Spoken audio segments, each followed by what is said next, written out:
Саламатсыңарбы балдар. Силер менен кайрадан көрүшүп турганыма кубанычтамын. Азыр кыргыз тили сабагы. Баарыбыз дептер жана калемсап даярдап отурабыз. Бүгүнкү сабагыбыз көчүрүп жазуу иши.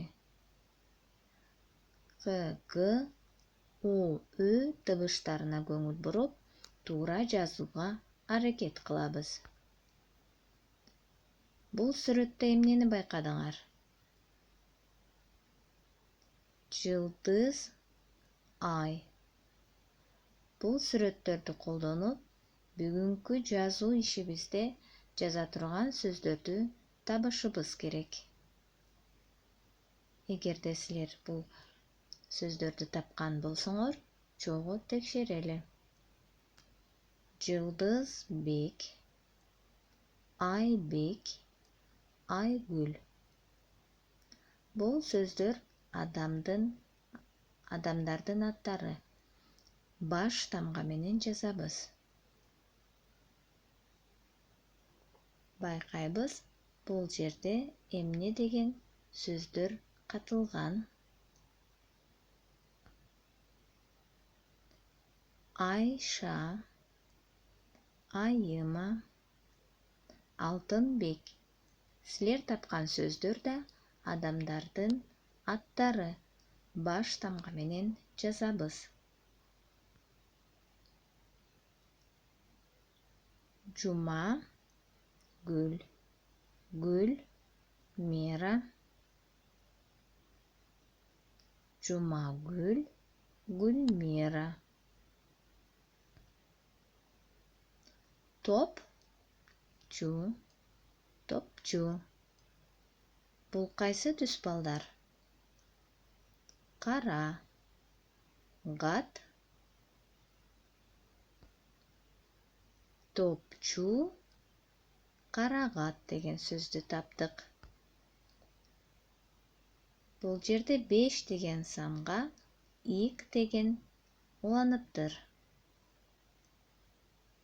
Биз окуп жүргөн китеп кана.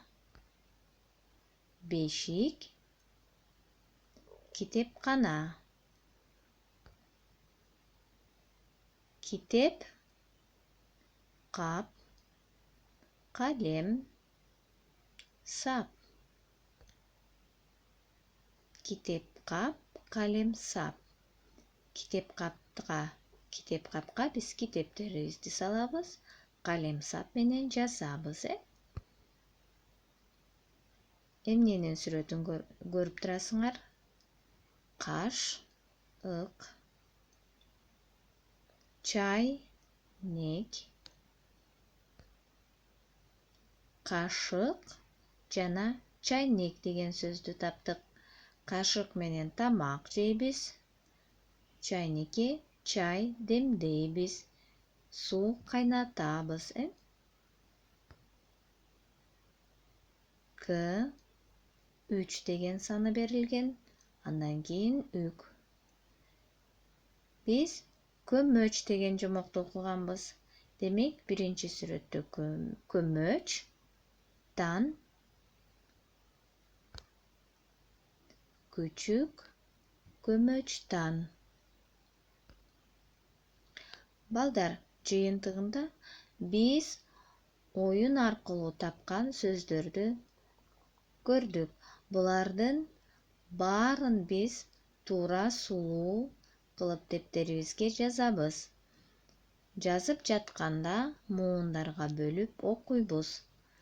Жылдызбек, айгүл, айбек, айша, айыма, алтынбек, жумагүл, Гүлмира, топчу, карагат, бешик, китепкана, китеп-кап, күчүк.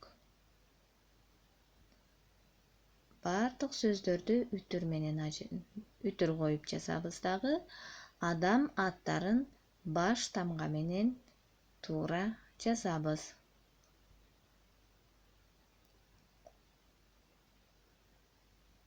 Жазып бүткөн болсоңор, азаматсыңар балдар. Мен ойлойм, силер сулуу, туура жаздыңар. Кийинки сабакта көрүшкөнчө балдар, саламатта калгыла.